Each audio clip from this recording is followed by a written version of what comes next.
Asante na karibu tena, ikiwa mwendelezo wa video zetu, na hii ikiwa ni video ya 55 ikilenga kufahamisha mama, kuifahamisha jamii kwa sababu gani mwanamke anapata damu nyepesi wakati wa hedhi, au nini huwa kinatokea pale ambapo mwanamke anakuwa na damu nyepesi, au ishara gani au taarifa gani ambayo mwanamke ataipata pale ambapo anakuwa na damu nyepesi. Wewe mwanamke umekaa katika mizunguko yote ya kawaida siku zote, umekuwa na damu ambayo ni ya kawaida au damu ambayo ni nzito kiasi, afu mwisho siku ukaanza kuona damu nyepesi. Hichi ni kitu gani ambacho huwa kinaendelea katika mwili wako, na ishara yake ni nini baadaye, au madhara yake ni nini baadaye? Basi damu nyepesi kwa wanawake wengi inapotokea ni kawaida.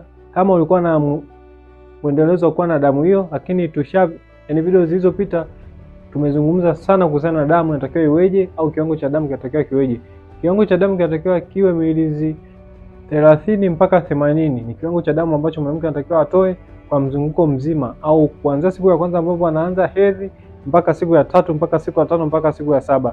Inapozidi, unapoona kwa kiwango kikubwa zaidi, unabadilisha pedi mara kwa mara, au damu imekwenye mabonge, au hedhi yako imekuwa ndefu na bado siku zote hizo umekuwa ukitoka damu kwa kiwango kikubwa, ni wewe ukatafuta msaada na kuwa katika mazingira salama kabisa. Lakini kwa wewe mwanamke ambaye ulikuwa na damu nyepesi, au umekuwa ukitoa kiwango cha damu ambacho hujakifuatilia, na hapa yote ambayo tunazungumza hapa ni vitu ambavyo lazima wewe vifuatilie kwamba hii ni kawaida au sio kawaida. Kwa hiyo tunaposema damu nyepesi, damu ambayo ni ya kawaida ambayo mwanamke anatoa huwa haipungui mililita 20 au 30 kile kiwango, lakini inapokuwa chini ya 20, yani maana na zaidi, au chini ya 30 na 20, kwa mwanamke utakuwa na damu nyepesi. Na hii inaashiria nini sasa? Hii inaashiria kiwango cha damu ambacho huwa kinatengenezwa kinakuwa ni kidogo, ambacho hakiipi favor hakiipi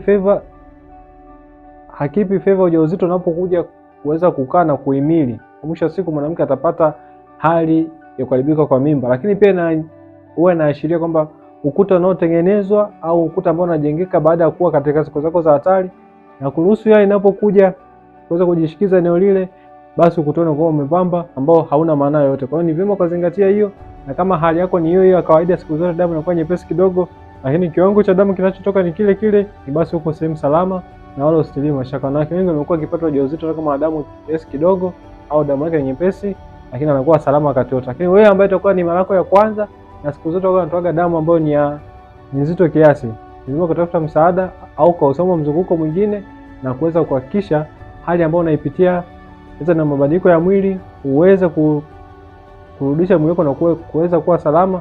Lakini kama itakuwa ni kitu ambacho ni endelevu, au ni kitu ambacho hujakitarajia na kimeprolong muda mrefu, na baada ya kutumia dawa ukapona na ikarudi tena, basi ni vizuri ukatafuta msaada, kwa sababu mwisho wa siku kitu kinachoenda kutokea ni wewe kushindwa kushika ujauzito, au unaweza kutana changamoto ya mimba kutoka mara kwa mara. Ni vyema kutafuta msaada, ni vyema kuwa salama wakati wote.